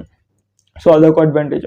First mathematical representation, next any wave form ఉంటుంది, నో డిస్టార్షన్, అవుట్పుట్ అనేది మంచిగా ఉంటుంది, సేమ్ షేప్ ఉంటుంది, షేప్ అనేది చేంజ్ కాదు, అదొకటి గుర్తుపెట్టుకో. అవుట్పుట్ ఈజ్ ఆల్సో సైన్, అట్లా గుర్తుపెట్టుకో. నెక్స్ట్ డెరివేషన్ ఇంటిగ్రేషన్కి కూడా మనకి సైన్ అనేది ఈజీగా ఉంటుంది. ఎందుకు సైన్ అనేది ఈజీగా ఉంటుంది అంటే, సైన్ ఇప్పుడు దీన్ని డెరివేటివ్ చేసినాం, సైన్ ఏమవుతుంది, కాస్ అవుతుంది, కాస్ ఏమవుతుంది, సైన్ అవుతుంది. ఇంటిగ్రేట్ చేసినప్పుడు ఏమవుతుంది, సైన్ ఏమవుతుంది, కాస్ అవుతుంది, కాస్ ఏమవుతుంది, సైన్ అవుతుంది. కాకపోతే నెగిటివ్ పాజిటివ్ అట్లా ఉంటుంది అంతే. సో డెరివేషన్కి ఇంటిగ్రేషన్కి ఈజీ అవుతుంది, మ్యాథమెటికల్ క్యాలిక్యులేషన్కి ఈజీ అవుతుంది, ఎనీ వేవ్ ఫామ్లో యూజ్ చేసుకోవచ్చు, అవుట్పుట్ అనేది సైన్లోనే వస్తుంది అట్లా. So next important 1 mark definition మామ, షార్ట్ ఆన్సర్ అనమాట. సో నెక్స్ట్ ఏంటిది బ్రో అంటే ఫేజర్ మామ. సో ఫేజర్ అంటే ఏంటిదని 1 మార్క్ డెఫినేషన్ అడుగుతాడు, R22 లేకపోతే R18 రెగ్యులేషన్లు అడుగుతాడు. సో ఫేజర్ అంటే ఏంటిది, phasor shows the magnitude. So మ్యాగ్నిట్యూడ్ని చూపిస్తా అంటే ఇది ఫస్ట్ ఇది 10 ఉంది చూడు, 10, 5 ఇవన్నీ మ్యాగ్నిట్యూడ్ అనమాట. సో ఇది విఎం ఉందా, ఈ విఎం అనేది మ్యాగ్నిట్యూడ్. సో విఎం ఈ ఫేజ్ యాంగిల్ ఈ రెండు చూపిస్తుంది. ఏంటిది ఫేజర్, ఇది ఫేజర్ ఫామ్. ఫేజర్ ఫామ్ ఎట్లుంటుంది, V = విఎం, ఇట్లా యాంగిల్ ఇది 5. సో ఇక్కడ యాంగిల్ చూపిస్తుంది, ఇంకా మ్యాగ్నిట్యూడ్ చూపిస్తుంది. ఏది ఫేజర్ ఫామ్ అనేది. సో దీని డెఫినేషన్ అడుగుతాడు. డెఫినేషన్ అంటే డెఫినేషన్ రాసి ఇది రాయాలి, ఫార్ములా రాస్తే నీకు మార్క్స్ పడతాయి, ఇది formula. So phasor shows the magnitude and phase angle, ఈ phase angle of a sine wave. ఈ సైన్ వేవ్కి ఏం చేస్తుంది, ఇప్పుడు ఈ పైన సైన్ వేవ్ ఉంది కదా, ఈ సైన్ వేవ్కి జస్ట్ ఇవన్నీ తీసేస్తుంది, అన్ని తీసేసి జస్ట్ ఫేజ్ యాంగిల్ ఇంకా మ్యాగ్నిట్యూడ్ అది రెండు చూపించేది ఫేజర్ ఫామ్. సో అట్లా ఇంపార్టెంట్. నెక్స్ట్ సైన్ వేవ్ని ఎట్లా రాస్తాం, ఇప్పుడు కరెంట్ = IM. అన్నిటికీ మనం కరెంటే తీసుకుందాం. ఇక్కడ V అన్నాడు, సో కరెంట్ది కూడా తీసుకో, sin ωt ప్లస్ ఇక్కడ ఫేజ్ యాంగిల్ ఉంది అనుకుందాం. సో కరెంట్ ఇట్లుంది, ఈ ఫార్మేట్లో ఉంది. అప్పుడు మనం ఏం చేయాలి, దీన్ని ఫేజ్ రూపంలో రాయాలి. సో కరెంట్ = IM యాంగిల్ ఇట్లా 5. సో ఇది ఫేజ్ రిప్రజెంటేషన్ అనమాట. సో ఫేజ్ రిప్రజెంటేషన్లో వాడు ఏమడుగుతాడంటే, ఇది అడుగుతాడు, మ్యాక్సిమం అడగడు. ఒకవేళ అడిగింది అనుకో మనం బుక్ అయిపోతాం కదా, బిస్కెట్ అయిపోతాం. అందుకని సో ఫేజర్లో అడిషన్ సబ్ట్రాక్షన్ ఎట్లా చేస్తాం, మల్టిప్లికేషన్ డివిజన్ ఎట్లా చేస్తామో చూపాలన్నమాట. సో ఫేజర్లో మనం ఏం చేయొచ్చు, డైరెక్ట్ మల్టిప్లికేషన్ డివిజన్ చేయొచ్చు మామ. ఇంకో ఇది ఫేజరు, ఈ రెండు ఫేజర్ని మల్టిప్లికేషన్ చేయొచ్చు, డివిజన్ చేయొచ్చు ఈజీగా, ఇదే ఫార్ములా. సో ఫేజర్లో మనం అడిషన్ సబ్ట్రాక్షన్ చేయాలంటే ఏం చేయాలి, ఈ ఫేజర్ ఫామ్ నుంచి రెక్టాంగిల్ ఫామ్లా కన్వర్ట్ చేసుకోవాలి. అంటే దీన్ని ఇట్లా కన్వర్ట్ చేసుకోవాలి, ఈ V2ని ఇట్లా కన్వర్ట్ చేసుకోవాలి. ఇదేం ఫామ్, రెక్టాంగిల్ ఫామ్ ఎట్లుంటుంది, A+JB అంటే A+J బదులు I కూడా అనుకోవచ్చు, IB అంటే I అంటే ఇమాజినరీ, ఇక్కడ J అనుకుంటున్నాను. సో J బదులు నువ్వు I కూడా అనుకోవచ్చు, కాకపోతే J అనుకుంటే బాగుంటుంది, ఎందుకంటే ఈ సిలబస్ మొత్తంలో అట్లా అనుకున్నాం. సో ఇది కన్వర్ట్ చేయాలన్నమాట. సో ఒకవేళ అడుగుతాడు అనుకో, మాక్సిమం ఇది ఇయ్యడు వాడు, ఇవన్నీ ఇయ్యడు. సో నీ ఇష్టం వచ్చిన ఎగ్జాంపుల్ తీసుకొని దానికి నీ ఇష్టం వచ్చిన J వాల్యూ తీసుకొని, సపోజ్ నేను ఏమనుకుంటున్నా 8 + 5J ఇట్లా కన్వర్ట్ చేసిన, V1 అని ఇట్లా కన్వర్ట్ చేసిన, V1. నెక్స్ట్ V2ని ఎట్లా కన్వర్ట్ చేస్తున్నా, ఇక్కడ ఏమనుకుంటా 10 + J × 5 అట్లా రాసుకుందాం. సో అడిషన్ ఎట్లా చేస్తాం బ్రో అంటే, సింపుల్ మామ, ఈ ఫస్ట్ 2 టర్మ్స్ని యాడ్ చేయాలి, ఇంకో ఈ కాన్స్టెంట్స్ని యాడ్ చేయాలి. అడిషన్లో మనం ఇప్పుడు ఏం చేస్తున్నాం, ఫేజర్ని అడిషన్ చేస్తున్నాం. సో ఫేజర్ డైరెక్ట్ అడిషన్ చేయలేం కాబట్టి మనం ఏం చేస్తున్నాం, అడిషన్ సబ్ట్రాక్షన్లో ఫేజర్ని రెక్టాంగులర్ ఫామ్ ఇట్లా కన్వర్ట్ చేసుకున్నాం, రెక్టాంగులర్ ఫామ్. ఇప్పుడు అడిషన్ చేయాలంటే ఈ రెండింటిని యాడ్ చేయాలి, ఎందుకంటే ఇవి రియల్ వాల్యూస్, ఇవి ఇమాజినరీ వాల్యూస్. సో రెండింటిని యాడ్ చేసుకోవాలి. ఇది యాడ్ చేసి ఏమవుతుంది, 10 + 8 = 18 ప్లస్ J ఇంటూ ఈ రెండింటిని యాడ్ చేయి 10. సో ఇది అడిషన్. ఇప్పుడు సబ్ట్రాక్షన్ చేయాలంటే ఏం చేయాలి అంటే V1 - V2. So V1 - V2 చేస్తామంటే ఇది మైనస్ ఇది. సో 8 - 10 అంటే -2 ప్లస్ J ఇంటూ ఇది మైనస్ ఇది అంటే 5 - 5 అంటే 0. సో 0 ఇది సబ్ట్రాక్షన్. సో అడిషన్ సబ్ట్రాక్షన్ ఇట్లా రెక్టాంగులర్ ఫామ్లో కన్వర్ట్ చేసుకొని చేస్తాం. సో ఇది రెక్టాంగులర్ ఫామ్. ఇప్పుడు అడిషన్ సబ్ట్రాక్షన్ అయిపోయింది కదా ఫేజర్లో. నెక్స్ట్ ఫేజర్లో ఏం చేయాలి, మల్టిప్లికేషన్ చేయాలి, multiplication division. So multiplication division easy మామ, అది ఇంకా ఈజీ. సో ఈ రెండు values V1 = 10 × 30 degrees. V2 is equals to 5 into ఒక 10 degrees ఉంది అనుకుందాం సింప్లిసిటీ కోసం. సో మల్టిప్లికేషన్ చేయాలంటే ఈ రెండింటిని ఇంటూ చేసుకోవాలి, ఈ రెండింటిని ఇంటూ చేసుకొని ఈ రెండింటిని అడిషన్ చేసుకోవాలి. సో మల్టిప్లికేషన్లో ఈ రెండింటిని ఇంటూ చేసుకో. So 5 into 10 50. ఈ రెండింటిని యాంగిల్స్ని అడిషన్ చేసుకో. So V1 into V2 is equals to this into this చేయాలి అంటే 50 ప్లస్ దిస్ చేయాలంటే 40. చూడు A1 ఇంటూ A2 అంటే ఇది A1 ఇది A2. సో ఇది ఇంటూ ఇది చేసినాం. ప్లస్ యాంగిల్స్ ఏం చేయాలి, అడిషన్ చేయాలి. సో ఇది మల్టిప్లికేషన్ అవుతుంది. ఫేజర్లో నెక్స్ట్ ఏం చేయాలి, డివిజన్ అంటే V1/V2 చేయాలి. V1/V2 వాల్యూ ఏమవుతుంది బ్రో అంటే ఏం లేదు మామ, A1/A2 చేయాలి ఇక్కడ. సో ఈ వాల్యూస్ డైరెక్ట్ ఇంటూ ఉంటే ఇంటూ, డివిజన్ ఉంటే డివిజన్ చేయాలి. సో 10/5 ఇంటూ యాంగిల్ ఏం చేయాలి, మైనస్ చేయాలి. ఇందాక ప్లేస్ చేసిన ఇప్పుడు మైనస్ చేయాలి. సో 30 - 10 అంటే 20 degrees అట్లా అనమాట. ఇది మల్టిప్లికేషన్ డివిజన్. సో ఫేజర్ అనేది ఇంపార్టెంట్. ఫేజర్ ఏం చెప్తుంది, డైరెక్ట్ మ్యాగ్నిట్యూడ్ ఇంకా ఫేజ్ యాంగిల్ చెప్తుంది. అది ఫేజర్. ఇది 1 మార్క్ డెఫినేషన్కి వస్తుంది. దీంట్లో ఏం ఆపరేషన్స్ ఉంటాయని 1 మార్క్ డెఫినేషన్లో అడుగుతారు. సో అడిషన్, సబ్ట్రాక్షన్ ఉంటుంది, మల్టిప్లికేషన్, డివిజన్ ఉంటుంది. సో ఇది డైరెక్ట్ చేయలేము కాబట్టి ఇది రెక్టాంగులర్ ఫామ్లో కన్వర్ట్ చేసుకొని చేస్తామని చెప్పాలి అట్లా. So next important question. So ఇది ఇంపార్టెంట్ క్వశ్చన్ మామ, long answer. So previously 3 times అడిగింది, 3 times రిపీట్ అయిన క్వశ్చన్ ఇది. సో యాక్చువల్గా మనం ఏమనుకున్నాం, 3 phaseది ఉంది చూడు లాస్ట్ది టాపిక్. సో అది లాంగ్ ఆన్సర్ అనుకున్నాం. సో అది కూడా లాంగ్ ఆన్సరే, కాకపోతే దాంతోపాటు ఇది కూడా ఒక లాంగ్ ఆన్సర్. సో జస్ట్ ఇది సింపుల్ ఉంటుంది మామ. ఇప్పుడు ఫేజ్ రిప్రజెంటేషన్ అంటే ఏంటిది, ఒక సైన్ యాంగిల్ ఉంటుంది కదా, సైన్ రిప్రజెంటేషన్. ఈ సైన్ని ఫేజ్ లాగా ఎందుకు రిప్రజెంట్ చేస్తున్నాం, సో దీనివల్ల అడ్వాంటేజ్ ఏంటిది, అది ఒక్కటి రాస్తే మనకి లాంగ్ ఆన్సర్ మామ, 5 marks పడతాయి. సో జస్ట్ ఈ డయాగ్రామ్ గుర్తుపెట్టుకో. ఈ డయాగ్రామ్ ఎట్లా బ్రో అంటే సింపుల్, నేను చెప్తాను. సో ఈ డయాగ్రామ్ చూడు, ఏం లేదు, నేను నీ ముందు వేస్తా చూడు, డైరెక్ట్ వేసేస్తాం. సో మనం ఏం చేస్తున్నాం, ఇట్లా ఒక సైన్ వేవ్ వేయాలి. ఈ సైన్ వేవ్లో మనకి ఏమైంది, అన్ని ఆల్టర్నేటివ్ వాల్యూస్, ఈ జెడ్ వాల్యూస్ అనేవి తీసుకోవాలి. ఈ జెడ్ వాల్యూస్ అనేవి ఏంటిది, ఫేజ్ రిప్రజెంటేషన్ అనమాట. సో ఫేజ్ అనేది ఎట్లుంటుంది చూడు, మెథడ్ ఆఫ్, క్వశ్చన్ ఏమడుగుతారు అంటే explain the method of representing the alternating quantities అంటే ఇది as a phasor quantities. So ఈ ఆల్టర్నేటింగ్ క్వాంటిటీస్ని ఇట్లా ఫేజర్ లాగా, ఇవి యారోస్ ఉన్నాయి చూడు, ఈ యారోస్ అన్ని ఫేజర్స్ అనమాట, ఇట్లా స్ట్రైట్ లైన్ లాగా ఉన్నాయి. సో స్ట్రైట్ లైన్ ఏం చెప్తుంది, డైరెక్ట్ ఒక యాంగిల్ గురించి చెప్తుంది. ఈ స్ట్రైట్ లైన్, ఈ యారో అనేది ఏం చేస్తుంది, ఒక యాంగిల్ అంటే ఈ ఫేజ్ యాంగిల్ గురించి చెప్తుంది. ఇంకేం చెప్తుంది, ఈ మ్యాగ్నిట్యూడ్, ఇక్కడ నుంచి ఇక్కడికి ఈ యారో లెంత్ ఎంత ఉంది, అది magnitude. So just magnitude phase angle గురించి చెప్తుంది. సో దీనివల్ల అడ్వాంటేజ్ ఏంది బ్రో అంటే ఇది సింపుల్ రిప్రజెంటేషన్ మామ, ఇది లెంత్, ఇది సింపుల్. ఈ సైన్ వేవ్ అనేది లెంత్, ఇది సింపుల్. దీనివల్ల ఏమవుతుంది, క్యాలిక్యులేషన్స్ అనేవి ఇంకా ఈజీ అవుతున్నాయి అట్లా అనమాట. సో సింపుల్ అనాలిసిస్ కోసం ఫేజ్ రిప్రజెంటేషన్ వాడతాం. సో దీన్ని ఇట్లా కన్వర్ట్ చేయాలి అది కూడా చెప్తాం. సో ఇప్పుడు ఏం చేస్తుండు, ఈ జెడ్ వాల్యూస్ కావాలి మనకి. సో ఇదేం చేస్తుంది, ఇక్కడ ఈ వాల్యూస్ తీసుకుంటుంది, ప్యారలల్ వాల్యూస్ అంటే ఇక్కడ నుంచి తీసుకుంటారు. యాక్చువల్లీ ఇట్లా సెంటర్లో ఇట్లా తీసుకుంటారు అనమాట ఇట్లా. కానీ అడుగు ఇట్లా ఏమంటారు, డాటర్ లైన్స్తో ఇట్లా ప్యారలల్ గేసిండు. సో ప్యారలల్ గేసి నువ్వు కూడా సేమ్ ఇట్లా ఇక్కడ ఎట్లుందో డయాగ్రామ్లో అట్లా ఒక డయాగ్రామ్ వేసే మామ. దీని మీనింగ్ అంతా నీకు అవసరం లేదు, 1 day బ్యాటర్స్ కదా మనం. సో దీని మీనింగ్ మొత్తం మనకు అవసరం లేదు, జస్ట్ ఇట్లా వేసుకో. ఇక్కడ ఈ Z1 వాల్యూ ఉంది కదా, ఈ Z1 వాల్యూ తీసి ఇక్కడ పెట్టు. ఇక్కడ Z2 వాల్యూ ఉంది కదా ఈ యాక్సిస్లో, ఈ Z2 ఇక్కడ పెట్టు. అట్లా అన్ని వాల్యూస్ ఇక్కడ పెట్టేసి, అన్ని 8 వాల్యూస్ అట్లా పెట్టేసి పెట్టి నువ్వు ఇంకేం రాయకు, దీని గురించి ఏం రాయకు, దీని గురించి ఏం ఎక్స్ప్లెయిన్ చేయకు. ఈ లైన్ని యాంగిల్ అని చెప్పు, ఈ లైన్ని యాంగిల్, ఈ లైన్ ఏమవుతుంది కరెంటు, అంతే కదా, ఈ లైన్ కరెంట్. సో ఈ కరెంట్ వాల్యూ చేంజ్ అవుతూ ఉంది. సో ఇక్కడ యాంగిల్ వాల్యూస్ చూపెట్టు. సో ఇప్పుడు ఏం చేయాలి, దీని రిప్రజెంటేషన్ అంటే ఏంటి, డెఫినేషన్స్ అన్ని రాయాలి. So phasor is a rotating arrow. So rotating arrow, ఇది రొటేటింగ్ యారో అనమాట, ఇది ఇట్లా రొటేట్ అవుతుంది. దీన్నే మనం ఫేజర్ అంటున్నాం. Use to represent the sinusoidal waveform. దీన్ని రిప్రజెంట్ చేయడానికి మనం ఈ యారోని వాడుతున్నాం. So it is an arrow, అంతే. ఇది ఒక రొటేటింగ్ యారో అనమాట. సో రొటేటింగ్ యారో, రొటేటింగ్ ఎందుకు, దీని యాంగిల్ చూపెట్టాలి కదా అందుకని.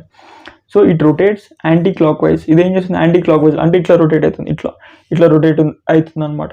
సో యాంటీ క్లాక్ వైజ్లో రొటేట్ అవుతుంది with constant angular speed. So constant angular speed అంటారు, ఒమేగాని యాంగులర్ స్పీడ్ అంటారు. సో దీని వాల్యూ అయితే ఒమేగా ఈక్వల్స్ టు 2πf. ఇది రాసే ఇక్కడ, ఒమేగా ఈక్వల్స్ టు 2πf. నీ ఇష్టం, గుర్తొస్తారా లేకపోతే లేదు. సో మనం ఏం చేస్తాం, instead of drawing the sine wave, ఈ సైన్ వేవ్ డ్రాయింగ్ చేయకుండా we just draw rotating arrow. ఈ రొటేటింగ్ యారో యాంటీ క్లాక్ వైజ్లో ఇట్లా డ్రా చేస్తాం. ఇదేంటిది, ఇట్ ఈజ్ మచ్ ఈజియర్, దీనికంటే ఇది ఈజీ మెథడ్ అనమాట. సో సైన్ వేవ్ రిప్రజెంటేషన్ ఇది. సో ఫేజర్ ఫామ్ ఏమో ఇదనమాట. ఫేజర్ ఫామ్ మనకు ఆల్రెడీ తెలుసు. వెన్ ఫేజర్ ఫామ్ ఇంకో 1 రొటేషన్ ఈక్వల్స్ టు 1 సైకిల్ అనమాట.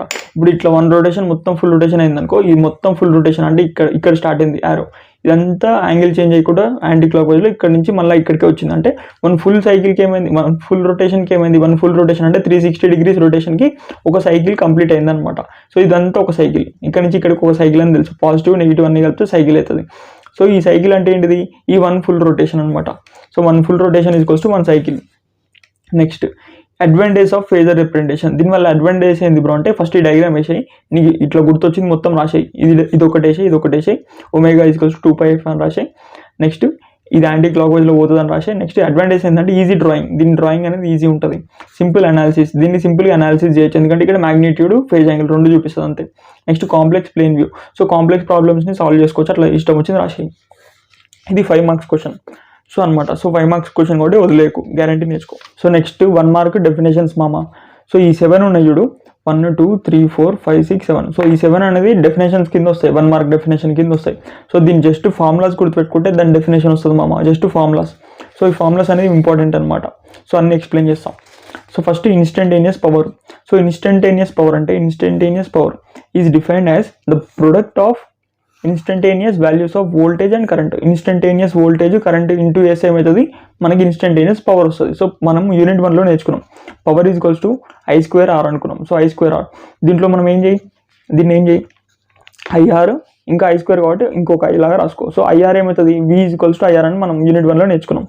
సో IRని ఏమని రాసుకోవచ్చు, V లాగా రాసుకోవచ్చు. సో I ఇక్కడనే ఇది యాస్టీస్ పక్కన పెట్టేసి, I² అంటే మనం I ఇంటూ I అనుకున్నాం. సో R యాస్టీస్, సో IRని V లాగా అనుకుంటాం. సో V లాగా ఈ I అనేది ఒకటి మిగిలిపోయింది. సో V ఇంటూ I ఏమవుతుంది, పవర్ అవుతుంది. సో ఇన్స్టంటేనియస్ పవర్ అంటే ఏం లేదు, instantaneous voltage into instantaneous time. So instantaneous అంటే ఏంటిది బ్రో అంటే, ఇప్పుడు ఇది ఒక కరెంట్ ఉంది మామ, ఇక్కడ ఇన్స్టంటేనియస్ కరెంట్ అంటే ఇది ఒక ఇన్స్టంటేనియస్ కరెంట్ అంటే ఒక పాయింట్ దగ్గర ఒక పర్టికులర్ టైం దగ్గర ఇదంతా టైం అనుకో, ఇదంతా కరెంట్ అనుకో, లేకపోతే వోల్టేజ్ అనుకో.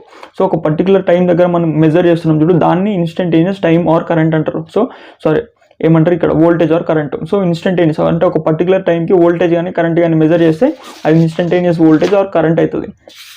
So V(t) into T I చేయాలి. సో V ఇంటూ I అంటే పవర్ మనకు తెలుసు. So instantaneous voltage into current చేస్తే ఏమవుతుంది, ఇన్స్టంటేనియస్ పవర్ వస్తుంది. So power formula important, V into I. Next active power. So active power అంటే ఏం లేదు మామ, ఈ ఫార్ములా గుర్తుంది అనుకో, నీకు యాక్టివ్ పవర్ అంటే ఏంటిదో అర్థమవుతుంది. So V into I. So V into I అంటే ఇది వోల్టేజ్ అనుకో. నెక్స్ట్ ఇంకోటి ఇట్లా కరెంట్ ఉంది అనుకో. సో ఇంకొక సైకిల్ అంటే ఇంకొక ఆల్టర్నేటివ్ వేవ్. సో ఇంకొక ఆల్టర్నేటివ్ వేవ్ కరెంట్ ఉంది, ఒక ఆల్టర్నేటివ్ వేవ్ వోల్టేజ్ ఉంది.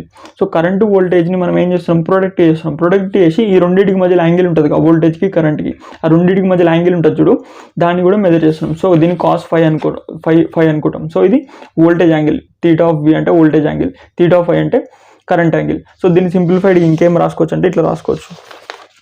సో ఏంటిది యాక్టివ్ పవర్ ఫార్ములా ఏమవుతుంది అంటే V into I cos phi, ఇట్లా కూడా రాసుకోవచ్చు. సో cos phi అంటే ఏంటిది, phi అంటే ఏంటిది, θ(V) మైనస్ θ(φ). దీన్ని సింప్లిఫైడ్గా ఇట్లా cos phi అని రాసుకోవచ్చు. So V into I cos phi, ఇదేమవుతుంది యాక్టివ్ పవర్ అవుతుంది. ఇన్స్టంటేనియస్ పవర్ వచ్చింది. Next active power, it is a product of voltage current, అంతే కదా, voltage current and cosine of angle between them, అంతే, యాంగిల్ బిట్వీన్ దెమ్ అని, voltage current అదంతా వస్తుంది. Angle between them అంటే వోల్టేజ్ కరెంటే కదా.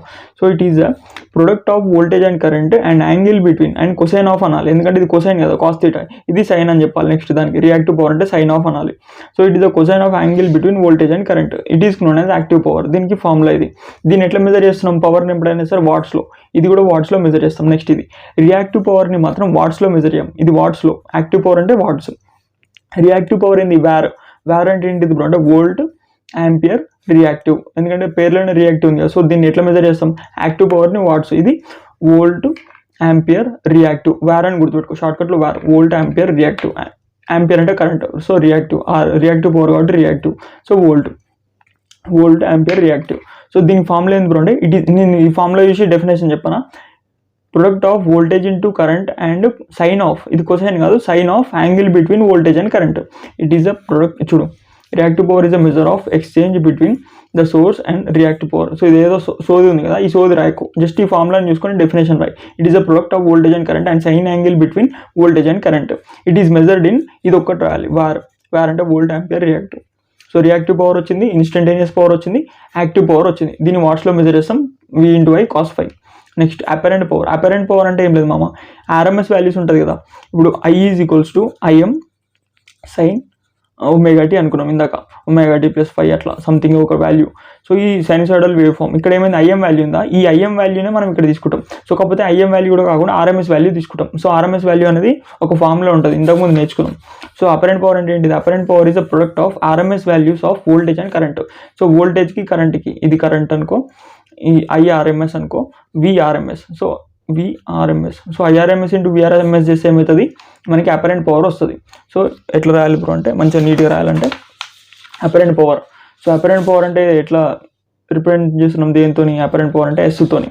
సో ఎస్ అంటే apparent power. So apparent power is equals to I RMS into V RMS, RMS values of current and voltage. It is a product of, so power అంటే ఏంటిది product of voltage into current.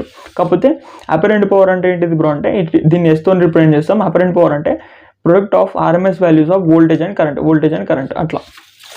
So V I, so ఇది V RMS I RMS అని రాయాలి. ఇక్కడ ఉంది చూడు V RMS I RMS, కానీ ఇది కాంప్లెక్స్ పవర్. సో అపరెంట్ పవర్కి కాంప్లెక్స్ పవర్కి తేడా ఏంటంటే ఇక్కడ మనం కాంజుగేట్ కరెంట్ అని ఇంటూ చేస్తున్నాం. సో ఇది నెక్స్ట్ చెప్తాం. సో అపరెంట్ పవర్ అంటే ఇది S equals to V into I. Next the units of apparent power is VAR. So దీన్ని వ్యార్లో మెజర్ చేస్తున్నాం, దీన్ని కూడా వ్యార్లో మెజర్ చేస్తున్నాం. దీన్ని రియాక్టివ్ పవర్, అపరెంట్ పవర్ రెండు వచ్చినాయి. Next complex power, it is defined as a product of RMS of voltage and conjugate of RMS current. So ఇది కాంజుగేట్ ఆఫ్ ఆర్ఎంఎస్ కరెంట్. ఇది ఏమవుతుంది just RMS voltage, RMS current. ఇది RMS voltage, కాకపోతే ఇక్కడ conjugate పవర్ని తీసుకుంటాం. RMS కరెంటే, కాకపోతే current అనేది conjugate current, conjugate of RMS current. It is denoted by S. దీన్ని కూడా ఎస్ తోని డినోట్ చేస్తున్నాం. దీన్ని ఏంటిది యూనిట్స్ ఏంటిది, యూనిట్స్ ఈజ్ ఆఫ్ ఏమంటారు, units of a complex power is VA. VA అంటే వోల్ట్ యాంపియర్. సో దీనికి ఎట్లా మెజర్ చేస్తున్నాం, వోల్ట్ యాంపియర్లో మెజర్ చేస్తున్నాం. దీన్ని వోల్ట్ యాంపియర్ రియాక్టివ్, దీన్ని వోల్ట్ యాంపియర్ రియాక్టివ్. సో ఇక్కడ ఏమవుతుంది కాంజుగేట్ కరెంట్ వస్తుంది, ఆర్ఎంఎస్ కరెంట్ ఇక్కడ కూడా, కాకపోతే కాంజుగేట్ కరెంట్, అదొకటి గుర్తుపెట్టుకో. అందుకని స్టార్ సింబల్ వేసినాం అంతే. ఈ స్టార్ సింబల్ తీసేస్తే ఏమవుతుంది అపరెంట్ పవర్ అవుతుంది. సో ఇట్లా స్టార్ సింబల్ పెడితే కాంప్లెక్స్ పవర్ అవుతుంది. రియాక్టివ్ పవర్ అంటే సైన్ యాంగిల్, యాక్టివ్ పవర్ అంటే కొసైన్ యాంగిల్ అట్లా. ఇది ఒకటి గుర్తుపెట్టుకో. పవర్ ఫ్యాక్టర్ ఇంపార్టెంట్, ఇది గ్యారంటీగా షార్ట్ ఆన్సర్ అడుగుతారు. షార్ట్ ఆన్సర్ అడుగుతారు అని చెప్తున్నాను కదా, గ్యారంటీగా అడుగుతారు. సో పవర్ ఫ్యాక్టర్ ఫామ్లో ఏంది బ్రో, డెఫినేషన్ ఏంది బ్రో అంటే ఫామ్లో గుర్తుపెట్టుకో, సింపుల్ ఫామ్లో వేసి పెట్టుకో ఒకటి. సో పవర్ ఫ్యాక్టర్కి ఫామ్లో ఏమవుతుంది, పవర్ ఫ్యాక్టర్ అంటే ఇది cos 5, దీన్ని పవర్ ఫ్యాక్టర్ అంటాం. సో పవర్ ఫ్యాక్టర్ ఫామ్లో ఏంది బ్రో అంటే active power divided by apparent power, apparent power. So active power అంటే ఏంటిది విఐ cos 5 అంతే కదా. అపరెంట్ పవర్ అంటే ఏంటిది చూడు, ఇక్కడ మనం నేర్చుకోలే, ఎక్కడ నేర్చుకున్నాం మామ, దీంట్లో నేర్చుకున్నాం చూడు. యాక్టివ్ పవర్ అంటే విఐ cos 5 అంతే కదా. అపరెంట్ పవర్ అంటే ఏంటిది ఇది విఐ. సో ఇది V RMS I RMS. So V I cos 5 divide by V RMS I RMS చేయాలి. So V I cos 5 divide by V RMS I RMS. So ఇక్కడ ఇది కూడా ఆర్ఎంఎస్ వాల్యూస్ వస్తాయి, మాక్సిమం వాల్యూస్. సో ఈ విఐ క్యాన్సిల్ అయిపోతాయి, ఏం మిగులుతుంది cos 5. సో పవర్ ఫ్యాక్టర్ అంటే cos 5. So power factor is equals to cos 5. దీన్ని ఏమనుకోవచ్చు, it is a ratio of active power to the apparent power, ఏ active power by apparent power. ఇది cos ఏమంటారు power factor. ఇది important, ఈ definition important. So next important question మామ, ఇది short answer, కాకపోతే ఇవన్నీ కలిపి లాంగ్ ఆన్సర్ కూడా ఇస్తాడు మామ, ప్రీవియస్లో ఒకసారి ఇచ్చిండు ఇట్లా. సో ఇప్పుడు ఇవన్నీ నేర్చుకో మామ, జస్ట్ ఈ 4 నేర్చుకో అంతే. ఈ 4 షార్ట్ ఆన్సర్స్, ఇంకా ఇవే షార్ట్ ఆన్సర్స్, ఇవే లాంగ్ ఆన్సర్స్ అంతే మొత్తం. సో జస్ట్ ఈ 4 డెఫినేషన్స్ నేర్చుకుంటే ఇంకేం నేర్చుకోవాల్సిన అవసరం లేదు మామ. యూనిట్ 2లో డైరెక్ట్ లాంగ్ ఆన్సర్ ఒకటి చెప్పినా కదా, అక్కడికి వెళ్ళిపోదాం. సో జస్ట్ ఇంపిడెన్స్ అంటే ఏం లేదు మామ, ఇది ఒక రెసిస్టెన్స్, రియాక్టెన్స్ అన్నా సరే రెసిస్టెన్సే. ఈ 4 రెసిస్టెన్స్కి సంబంధించినవి. యూనిట్ 1లో డైరెక్ట్ కరెంట్ కాబట్టి V = IR, ఆర్ అనేది రెసిస్టెన్స్ అని చెప్పినాం. సో ఇక్కడ ఇంపిడెన్స్ని రెసిస్టెన్స్ లాగా ఇమాజిన్ చేసుకో అంతే. ఇంపిడెన్స్ని జెడ్తో రిప్రజెంట్ చేస్తాం. సో మనకి V = IR ఫార్ములా కదా యూనిట్ 1లో. జస్ట్ చూడు, ఈ I ఇక్కడ పంపించుకో ఏమవుతుంది, V/I ఈజ్ ఈక్వల్స్ టు ఏమవుతుంది R, అంటే resistance is equals to voltage by current. ఇక్కడ కూడా అంతే, impedance is equals to voltage by current అంతే కదా. సో ఇక్కడ ఇంపిడెన్స్ అంటాం, అక్కడ యూనిట్ 1లో రెసిస్టెన్స్ అంటాం, అంతే తేడా, ఇంకేం లేదు. డెఫినేషన్ కూడా సేమ్. ఇంపిడెన్స్ డెఫినేషన్ ఏంది, ఇవన్నిటికీ డెఫినేషన్ ఈజీ ఉంటుంది, ఇది గుర్తుపెట్టుకో, ఇది షార్ట్ ఆన్సర్లో వస్తాయి guarantee. So impedance is defined as ratio of phasor voltage, కాకపోతే ఇక్కడ ఫేజర్ వోల్టేజ్ అంటున్నాం. ఎందుకు బ్రో ఫేజర్ అంటున్నాం అంటే ఇక్కడ యాంగిల్ కూడా ఉంటుంది కదా మామ. ఇప్పుడు మనం వేవ్ ఫామ్లో రిప్రజెంట్ చేస్తున్నాం, దీన్ని ఎట్లా రాస్తాం, వేవ్ ఫామ్ని ఫేజర్లో రాస్తున్నాం అంటే V = something 10 into angle 30 degrees ఇట్లా రాస్తున్నాం, ఇది ఫేజర్ అనమాట. సో ఇది ఏం చేస్తున్నాం, మనం మల్టిప్లై చేస్తున్నాం. సో ఇక్కడ డివిజన్ చేస్తున్నాం. So it is the ratio of phasor voltage, అంటే phasor voltage to the phasor current అంతే. It is the ratio of phasor voltage to the phasor current. Phasor ఎందుకు అంటున్నాం అంటే ఇది యూనిట్ 2 కాబట్టి ఫేజర్ అంటున్నాం అంతే. సో ఇంపిడెన్స్ అంటే direct resistance V equal to IR ఫామ్లో గుర్తుపెట్టుకొని ఈ ఐ అవతల పంపించుకొని నేను ఏం చేస్తాను అంటే ఇది జెడ్ అనుకుంటే ఇప్పుడు ఈ ఆర్ని జెడ్ లాగా కన్వర్ట్ చేసుకొని it is the ratio of phasor voltage to the phasor current. ఇదే డెఫినేషన్. So easy. దీన్ని ఎట్లా రిప్రజెంట్ చేస్తాం, డినోటెడ్ బై జెడ్. ఇది ఇంపార్టెంట్. నెక్స్ట్ ఇంకా the total opposition offered by an AC circuit for the flow of current through it is called impedance. So ఇది ఏం చేస్తుంది, ఇది కూడా టోటల్ కరెంట్ని అడ్డుకుంటుంది. ఇది కూడా ఏం చేస్తుంది, ఇంపిడెన్స్ జెడ్ అనేది కరెంట్ని అపోజ్ చేస్తుంది. కాకపోతే ఇది ఏ కరెంట్ని అపోజ్ చేస్తుంది, ఆల్టర్నేటింగ్ కరెంట్ని అపోజ్ చేస్తుంది. అందుకని దీన్ని ఇంపిడెన్స్ అంటున్నాం ఈ యూనిట్ 2లో. సో ఇది రాయాల్సిన అవసరం లేదు, జస్ట్ ఇది రాసినా సరే నీకు మార్క్స్ పడతాయి. దీని బిహేవియర్ ఏంటంటే it opposes the AC current అని చెప్పేసి అయిపోతుంది. ఏసీ కరెంట్ ఫ్లోని అపోజ్ చేస్తుందంటే దాన్ని ఇంపిడెన్స్ అంటాం. So impedance. Next reactance reactance అంటే ఇమాజినరీ పార్ట్. ఈ ఇంపిడెన్స్లో ఇమాజినరీ పార్ట్ ఉంటుంది కదా, దాన్ని మనం రియాక్టెన్స్ అంటాం.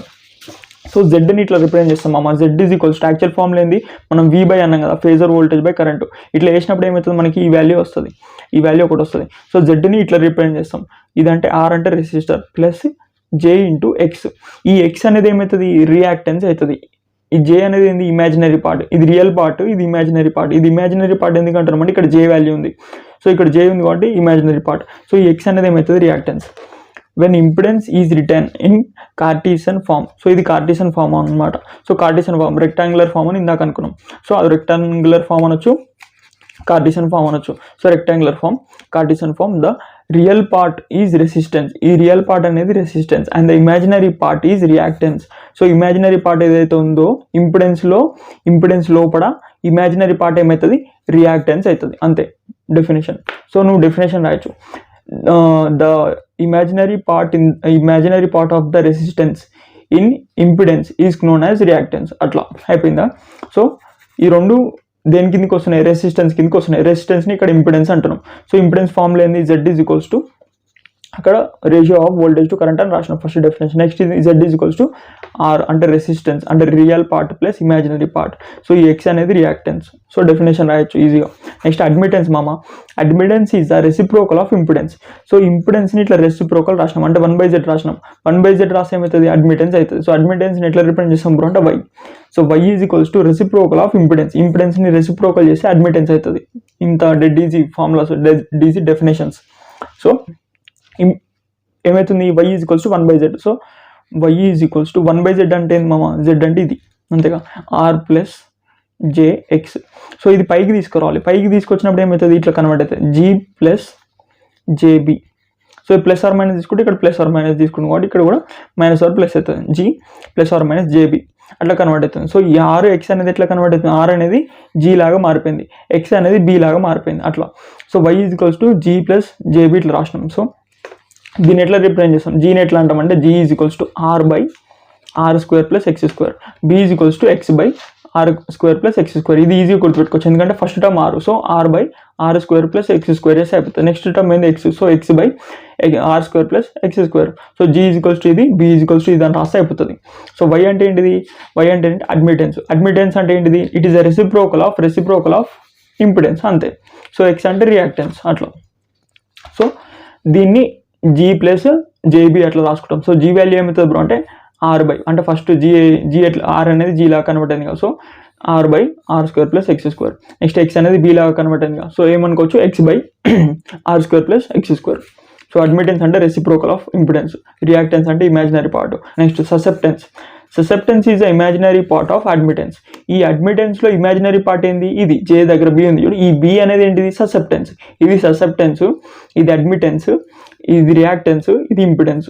4 డెఫినేషన్లు వచ్చినాయి. సో ససెప్టెన్స్ అంటే ఇమాజినరీ పార్ట్, రియాక్టెన్స్ అంటే ఇక్కడ ఇమాజినరీ పార్ట్, ససెప్టెన్స్ అంటే ఇక్కడ ఇమాజినరీ పార్ట్ బి అట్లా. సో రియాక్టెన్స్ అంటే ఎక్స్, ససెప్టెన్స్ అంటే బి, నెక్స్ట్ అడ్మిటెన్స్ అంటే రెసిప్రోకల్ ఆఫ్ ఇంపిడెన్స్ అట్లా. ఇవన్నీ గుర్తుపెట్టుకో అంతే, ఇంకేం అవసరం లేదు, ఎక్స్ట్రా గుర్తుపెట్టుకోవాల్సిన అవసరం లేదు. ఈ ఫార్ములాస్ గుర్తుపెట్టుకుంటే సరిపోతుంది. జీవితంలో భయం ఉండాలి, ఆ భయం గుండెలో ఉండాలి. అయితే ఆ గుండె మనది కాదు, మన ఎదుటోడిదై ఉండాలి. May I come in? Gang తో వచ్చేవాడు గ్యాంగ్స్టర్, కానీ అతను ఒక్కడే వస్తాడు. So next important long answer మామ. సో ఇది ఒక్కటి నేర్చుకుందాం. ఇది డెడ్ ఈజీ ఉంటుంది, ప్లస్ ఈ జస్ట్ ఈ డయాగ్రామ్ గుర్తుపెట్టుకో. ఫేజర్ డయాగ్రాము, ఈ సర్క్యూట్ డయాగ్రామ్ ఆటోమేటిక్గా మనకు వస్తుంది. ఈ ఫామ్లో కూడా మనకు వస్తుంది. సో జస్ట్ ఇవి గుర్తుపెట్టుకున్నాం అనుకో, మనకి 5 మార్క్స్లో 2 మార్క్స్ వస్తాయి మామ. ఈ క్వశ్చన్ అనేది 5 మార్క్స్లో అడుగుతాడు. Behaviour of AC current in pure resistor అంటాడు, అదొకటి. Next pure inductor. So pure inductor అప్పుడు బిహేవియర్ ఎట్లుంది అంటే కరెంట్ వోల్టేజ్ బిహేవియర్ చెప్పాలి. జస్ట్ డయాగ్రామ్, ఈ ఫేజర్ డయాగ్రామ్, ఈ 2 డయాగ్రామ్స్ వేసినా మనకు మార్క్స్ పడతాయి. నెక్స్ట్ దీని బిహేవియర్ ఎప్పుడు ప్యూర్ కెపాసిటర్ ఉన్నప్పుడు, ఇండక్టర్ ఉన్నప్పుడు, రెసిస్టర్ ఉన్నప్పుడు. సో మనకు ఆల్రెడీ వీటి గురించి తెలుసు కాబట్టి జస్ట్ డయాగ్రామ్ గుర్తుపెట్టుకో. సో నేను ట్రిక్ చెప్తా. దీని బిహేవియర్ ఏంది, explain the behaviour of AC అంటే alternating current. So alternating current అంటే మనం ఏం తీసుకోవాలి, ఇక్కడ వోల్టేజ్ తీసుకున్నాం. సో వోల్టేజ్ని ఇట్లా అంటాం. ఎట్లా బ్రో అంటే ఇది ఇట్లా రిప్రజెంట్ చేస్తాం. సో ఇది వోల్టేజ్ అనమాట. ఇప్పుడు ఇట్లా ఎందుకు రిప్రజెంట్ చేసిన బ్రో ఇక్కడ అంటే ఇది ఆల్టర్నేటింగ్ వోల్టేజ్ కాబట్టి ఇట్లా. సో వోల్టేజ్ ఫార్ములా ఏమవుతుంది, current formula is equals to I × Im sin ωt. Next voltage is equals to Vm sin ωt. So వోల్టేజ్ని కరెంట్ని ఇట్లా రిప్రజెంట్ చేస్తాం. సో వోల్టేజ్ని ఇట్లా రిప్రజెంట్ చేసినాం, Vm sin ωt. So next ఇక్కడ కరెంట్ ఒకటే ఫ్లో అవుతుంది. ఇక్కడ ఏం పెట్టినాం, రెసిస్టర్ పెట్టినాం. సో రెసిస్టర్ పెట్టినాక ఇప్పుడు కరెంట్ ఇంకా వోల్టేజ్ అనేది ఏ డైరెక్షన్లో ఫేజర్ డయాగ్రామ్ అనేది చూపెట్టాలి. ఇది phasor diagram. So current voltage అనేది ఎట్లుంది, ఒకటే డైరెక్షన్లో ఉన్నాయి. Current voltage are in same phase అట్లా చెప్తే అయిపోతుంది. ఇక్కడ నీకు లాంగ్ ఆన్సర్లో జస్ట్ ఈ 2 చేస్తే నీకు ఏమవుతుంది, 2 మార్క్స్ వస్తాయి మామ, గ్యారంటీ 2 మార్క్స్.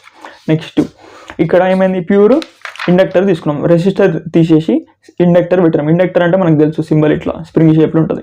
సో ఎల్లుతో రిప్రజెంట్ చేస్తాం. ఇది హెన్రీస్, అదేమో హోమ్స్లో మెజర్ చేస్తాం, మనకు ఆల్రెడీ తెలుసు. సో ఇండక్టర్ ఉన్నప్పుడు ఏమవుతుంది అంటే కరెంట్ అనేది లాగ్ అవుతుంది. ఎన్ని డిగ్రీస్ లాగ్ అవుతుంది, 90 డిగ్రీస్ లాగ్ అవుతుంది. ఇందాక వోల్టేజ్ కరెంట్ అనేది సేమ్ ఫేజ్లో ఉన్నాయి, సేమ్ యాంగిల్లో ఉన్నాయి, same direction, 0 angle difference. So ఇప్పుడు ఏమైంది, ఇండక్టర్ వచ్చినప్పుడు, ఇండక్టర్ అంటే మ్యాగ్నెటిక్ ఫీల్డ్ కదా మనకు తెలుసు కదా. సో ఇండక్టర్ వచ్చినప్పుడు ఏమవుతుంది, కరెంట్ అనేది లాగ్ అవుతుంది. ఎన్ని డిగ్రీస్, 90 డిగ్రీస్. సో ఇక్కడ వోల్టేజ్ ఇక్కడ వేసుకోవాలి. సో ఫస్ట్ వోల్టేజ్ వేసినామమ్మ. సో ఇందాక సేమ్ ఫేజ్ కదా, తీసేసి కరెంట్ని ఇట్లా 90 డిగ్రీస్ వెనకాల వేసుకుంటాం. ఇది 90 డిగ్రీస్ అంటే రైట్ యాంగిల్. సో 90 డిగ్రీస్ ఇక్కడ కరెంట్ ఇక్కడ వేసుకోవాలి. సో కరెంట్ అనేది లాగ్ అవుతుంది అట్లా. ఇప్పుడు the behaviour of AC circuit through question ఇట్లా అడుగుతాడు, the behaviour of AC circuit through pure inductive అని అడుగుతాడు. So inductive circuit. So inductor పెట్టినప్పుడు ఏమవుతుంది, ఇట్లా అవుతుంది అని చెప్పాలి. నెక్స్ట్ రెసిస్టర్ పెట్టినప్పుడు ఏమవుతుంది, సేమ్ ఫేజ్లో ఉంటుంది. Next the behaviour of AC through pure capacitor అంటే కెపాసిటర్ పెట్టినప్పుడు ఏమవుతుంది, కెపాసిటర్ పెట్టినప్పుడు ఏమవుతుంది, ఇందాక ఇండక్టర్ పెట్టినప్పుడు వోల్టేజ్ కరెంట్ అనేది 90 డిగ్రీస్ లాగ్ అయింది. ఇప్పుడు ఏమవుతుంది, కరెంట్ అనేది 90 డిగ్రీస్ ముందుకు పోతుంది, అంటే వోల్టేజ్ కంటే 90 డిగ్రీస్ ముందు పోతుంది ఇట్లా. సో ఇది వోల్టేజ్ కదా, వోల్టేజ్ అంటే 90 డిగ్రీస్ వెనక పడడం అంటే ఇట్లా వెనకకి రాయడం, ముందలు పడడం అంటే ఇట్లా పైకి రాయడం. సో ఇట్లా పైకి రాయడం, ఇది వోల్టేజ్. కరెంట్ ఇప్పుడు ఏమైంది, ముందలు ఉంది 90 డిగ్రీస్. ఎప్పుడు కెపాసిటర్ ఉన్నప్పుడు కరెంట్ అనేది 90 డిగ్రీస్ లీడ్ అవుతుంది అనమాట. Current leads the voltage by 90 degrees. So వోల్టేజ్ని లీడ్ చేస్తుంది ఎవరు, కరెంటు. ఎన్ని డిగ్రీస్, 90 డిగ్రీస్. అంతే సింపుల్. ఈ 2 డయాగ్రామ్స్ చేస్తే మనకు మార్క్స్ పడతాయి. సో ఈ Vm, ఈ I అనేది కరెంట్ అనేది మనకు వాల్యూస్ ఆల్రెడీ తెలుసు. సో Vm sin ωt, ఇట్లా వోల్టేజ్ వేయాలి, ఇక్కడ కెపాసిటర్ వేయాలి, ఈ డయాగ్రామ్ వేయాలి అంతే. సో ఎప్పుడు కరెంట్ ఎప్పుడు లీడ్ అవుతుంది, కెపాసిటర్ అప్పుడు. కెపాసిటర్ అంటే సి కదా మామ. సో సి అంటే కరెంట్ లీడ్ అవుతుందని అర్థం. సో కరెంట్ లీడ్ అవుతుంది. ఇండక్టర్ అంటే కరెంట్ లాగ్ అవుతుందని అర్థం. సో షార్ట్ ట్రిక్ కూడా గుర్తొచ్చింది. షార్ట్ ట్రిక్ ఏంది, సి ఉంది. కెపాసిటర్ అంటే కరెంట్ లీడ్ అవుతుంది 90 డిగ్రీస్. నెక్స్ట్ ఇండక్టర్ అంటే కరెంట్ లాగ్ అవుతుంది ఎన్ని డిగ్రీస్, 90 డిగ్రీస్. సో వోల్టేజ్ ఎప్పుడు ఇట్లా హారిజాంటల్ లైన్ వేసుకో, అయిపోయింది. సో ఈ 2 రాస్తే మనకి లాంగ్ ఆన్సర్ వస్తుంది. సో నెక్స్ట్ ఇంపార్టెంట్ క్వశ్చన్ మామ.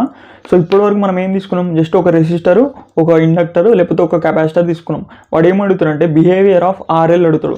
నెక్స్ట్ ఇంకేం అడుగుతాడు, బిహేవియర్ ఆఫ్ RC, RL. ఈ 2 నేర్చుకుంటే అయిపోతుంది మామ. ఈ 2 కూడా డెడ్ ఈజీ. జస్ట్ డయాగ్రామ్, ఈ డయాగ్రామ్ ఒకటి నేర్చుకో, ఈ డయాగ్రామ్ ఒకటి నేర్చుకో. ఈ డయాగ్రామ్ కూడా నేను ట్రిక్ చెప్తా, ఈ డయాగ్రామ్ కూడా నేను ట్రిక్ చెప్తా. దీనికి ఇది ఇట్లా, ఈ డయాగ్రామ్ని ఇట్లా ఉల్టా చేసినాం అనుకో, ఈ డయాగ్రామ్ ఇట్లా తిప్పి రాసినాం అనుకో, సేమ్ కరెంట్ ఇక్కడనే ఉంది, ఇక్కడ కూడా కరెంట్ ఉంది. ఇది ఏం చేస్తున్నాం, ఇది ఇట్లా రాస్తున్నాం, ఇట్లా ఉల్టా చేస్తే సేమ్ డయాగ్రామ్. సో ఈ డయాగ్రామ్ ఎట్లా గుర్తుపెట్టుకోవాలి కూడా చెప్తాం. నెక్స్ట్ ఈ డయాగ్రామ్ ఈజీ, ఆటోమేటిక్గా చిన్నపిల్లలు చేస్తారు ఇది. నెక్స్ట్ ఈ రెసిస్టెన్స్, ఈ వోల్టేజ్ ఈజ్ ఈక్వల్స్ టు ఈ ఫామ్లో కూడా నేను చెప్తా, ఎక్స్ప్లెయిన్ చేస్తాను, డెడ్ ఈజీ ఉంటుంది. సో ఇవి ఎందుకు బ్రో అంటే లాంగ్ ఆన్సర్ మొత్తం మనం డెరివేషన్ చేయాలి, యాక్చువల్లీ ఇవన్నీ చేయాలి. కానీ నేను ఏం చేస్తున్నా అంటే జస్ట్ ఈ డయాగ్రామ్ గుర్తుపెట్టుకో. ఈ డయాగ్రామ్ గుర్తుపెట్టుకుంటే ఇళ్ళకెళ్ళి మనకి 5 మార్క్స్ క్వశ్చన్ అయితే గ్యారంటీ 2 మార్క్స్ వచ్చేలాగా చేస్తున్నా అట్లా అనమాట. సో మనం ఏం నేర్చుకోవాలి, తక్కువ నేర్చుకోవాలి, ఎక్కువ మార్క్స్ స్కోర్ చేయాలి. సో ఫస్ట్ ఈ డయాగ్రామ్ గుర్తుందిగా, RL సర్క్యూట్ అంటే జస్ట్ RL సర్క్యూట్ వేసేయి. V వాల్యూ ఏంటిది, ఆల్టర్నేటింగ్ కరెంట్, ఈ సింబల్ వేసేయి. సో ఈ సింబల్స్ అన్ని మనకు తెలుసు ఎట్లా వేసుకోవాలి. నెక్స్ట్ ఇండక్టర్ అంటే ఏంటిది, కరెంట్ లాగ్ అవుతుంది. కెపాసిటర్ అంటే కరెంట్ లీడ్ అవుతుంది. సో కరెంట్ లాగ్ అవుతుంది కదా, ఎన్ని డిగ్రీస్, 90 డిగ్రీస్. ఇండక్టర్ అంటే కరెంట్ లాగ్. సో ఈడ కరెంట్ వేసుకో, కరెంట్. సో కరెంట్ ఎన్ని డిగ్రీస్ ల్యాగ్ కావాలి, 90 డిగ్రీస్. అందుకని కరెంట్ కంటే వోల్టేజ్ అనేది ముందు వేసుకో. సో వోల్టేజ్ ఎన్ని డిగ్రీస్ ముందు ఉంది, ఇది కరెంట్ వెనక పడ్డది. సో వోల్టేజ్ అనేది ముందు ఉంది. ఎన్ని డిగ్రీస్ ముందు ఉంది వోల్టేజ్, ఇక్కడ కరెంట్ వేసుకున్నాం హారిజాంటల్లో.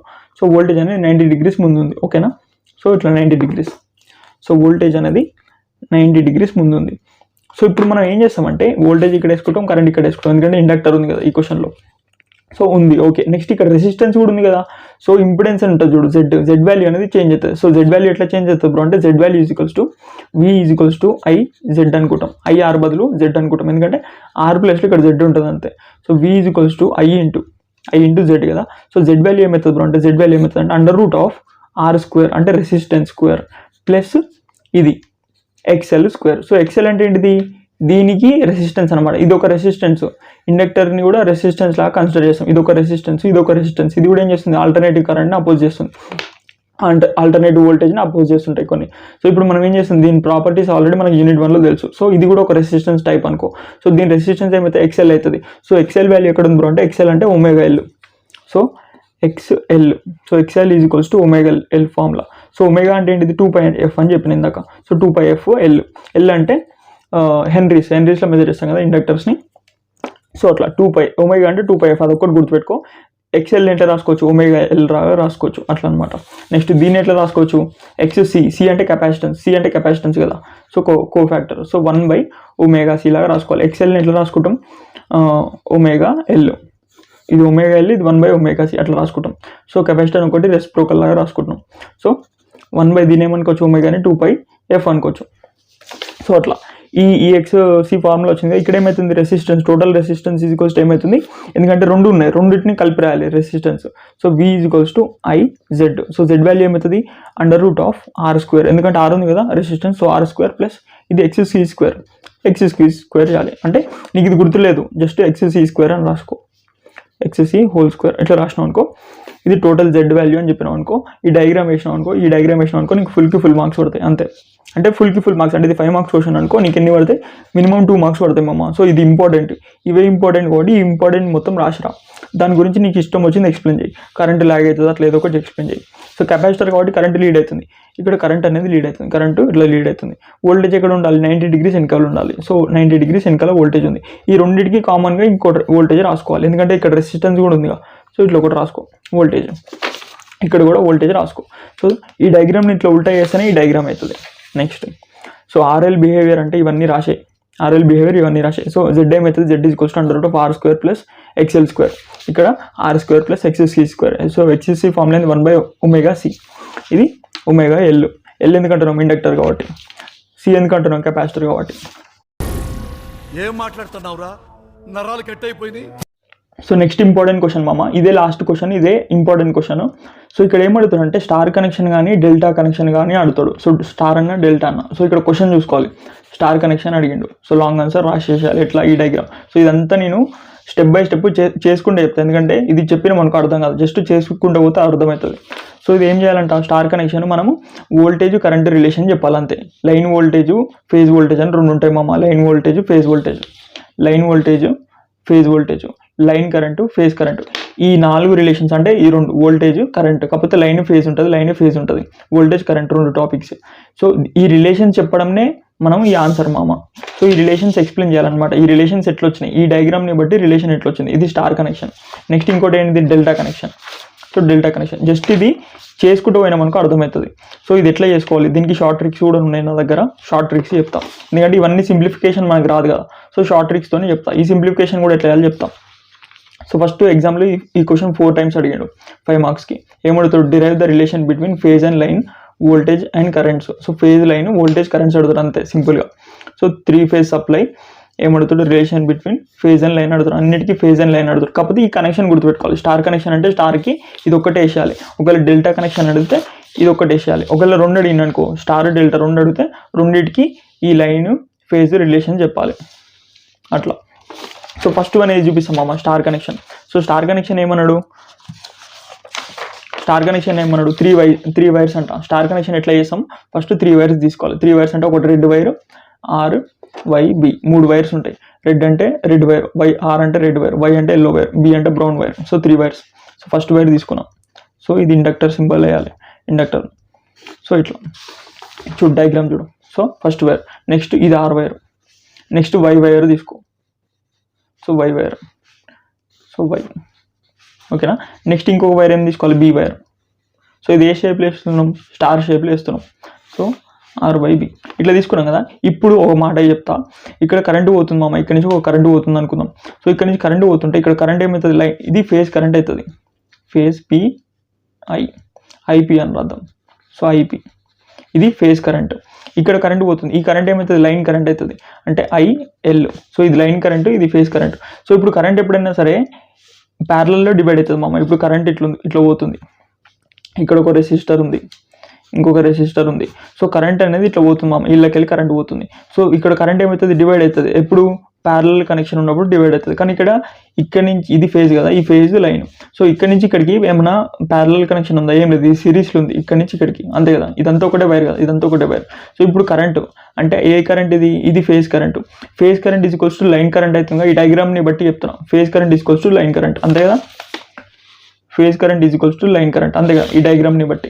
సో ఇప్పుడు మనం ఏం చేయాలి, ఈ డయాగ్రామ్లో ఇవన్నీ రాసుకోవాలి. So phase current, line current అనేది సిమిలర్ ఉంది. సో మనం రాయాల్సిన పని లేదు. ఏం డిఫరెంట్ ఉంది, వోల్టేజ్ అనేది డిఫరెంట్ ఉంది. Phase voltage, line voltage different ఉంది. So line voltage equals to √3 into phase voltage అయింది. సో మనం దానికి ఇది ఈక్వేషన్ డిరైవ్ చేయాలి. సో ఈక్వేషన్ డిరైవ్ చేయాలంటే ఈ గ్రాఫ్ వేసుకోవాలి. సో ఈ గ్రాఫ్ ఎట్లా వేసుకోవాలి కూడా చెప్తా. సో ఈ డయాగ్రామ్ బట్టి కొట్టు మామ, జస్ట్ బట్టి కొట్టు. ఇది సింపుల్ డయాగ్రామ్, ఇది పీడిఎఫ్ నేను పెడతా. సో జస్ట్ డయాగ్రామ్ చూసుకొని ఆటోమేటిక్గా అర్థమైపోతుంది. సో ఈ డయాగ్రామ్ ఒకటి పీడిఎఫ్లో నీట్గా ఉంది మామ. సో ఇది సింపుల్ డయాగ్రామ్, ఇదేమో యాక్చువల్ ఒరిజినల్ డయాగ్రామ్.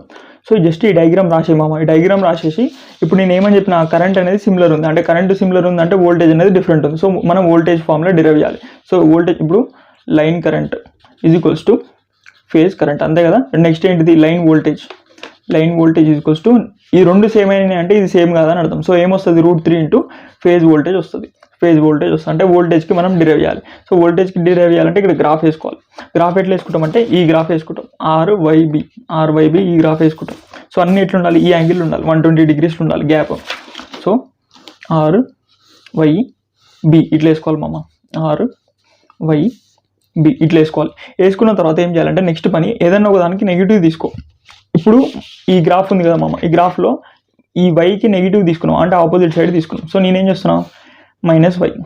సో ఇవన్నీ ఏంటిది, voltage. So V R, V Y, V B, v-y. ఎందుకు మైనస్ అంటే ఇది నెగిటివ్ సైడ్ తీసుకుంటున్నాం. సో నెగిటివ్ సైడ్ అట్లా తీసుకోవాలి. ఇదంతా ఎన్ని డిగ్రీస్ ఉంటాయి, 120 డిగ్రీస్.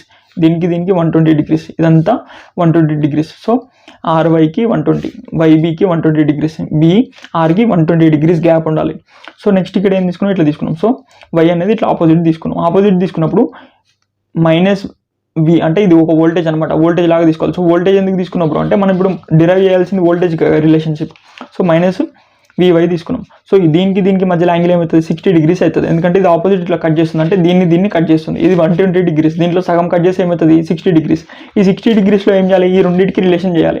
ఇది -vy వోల్టేజ్, ఇది కూడా వోల్టేజ్, ఇది కూడా వోల్టేజ్. కాకపోతే ఇది రెడ్ వైర్ దగ్గర, ఇది ఎల్లో వైర్ దగ్గర. ఎల్లో వైర్ నెగిటివ్ సైడ్ తీసుకున్నాం. సో వోల్టేజ్ ఈ రెండింటికి రిలేషన్ చేయాలి. ఈ రెండింటికి ఇట్లా రాంబస్ షేప్లో వస్తుంది. సో ఇప్పుడు దీని మధ్యలో ఒక ఈక్వల్ పార్ట్స్ లాగా, ఇది ఒక ఈక్వల్ ట్రయాంగిల్ లాగా కట్ చేయాలి.